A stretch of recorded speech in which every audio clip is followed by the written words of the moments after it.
La Cour internationale de justice a rendu ce 19 mai 2025 une décision historique dans le différend frontalier opposant la République gabonaise à la République de Guinée équatoriale. Saisie dans le cadre d'un compromis bilatéral, la Cour a tranché sur les titres juridiques invoqués par les deux parties en matière de souveraineté territoriale et maritime, balayant certaines prétentions et réaffirmant le droit international hérité de la colonisation. Premier point notable, la Cour à l'unanimité a estimé que la fameuse convention de Bata invoquée par la partie gabonaise ne constitue ni un traité, ni un titre juridique fondé au sens du compromis liant les deux pays. Cette convention portée politiquement par Libreville visait à démontrer une reconnaissance historique des droits gabonais sur certaines zones contestées. Mais pour la CIJ, elle ne répond pas aux critères de droit international définis à l'article 1er du compromis signé entre les deux États. Plus fondamental encore, la Cour a reconnu également à l'unanimité que les seuls titres juridiques faisant foi dans la délimitation terrestre entre le Gabon et la Guinée équatoriale sont ceux détenus par la France au 17 août 1960,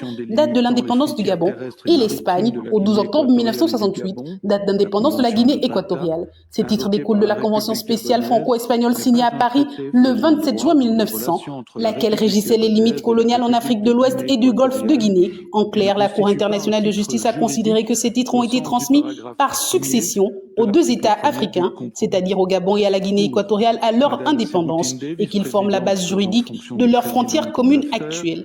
Concernant les îles disputées Mbagné, Corisco et Ponga, la Cour a par 13 voix contre 2 reconnu la validité du titre espagnol de 1968, transmis à la Guinée équatoriale. En d'autres termes, Malabo conserve la souveraineté sur ces îles au détriment de revendications de Libreville. Une décision qui pourrait faire jurisprudence dans d'autres litiges insulaires en Afrique centrale.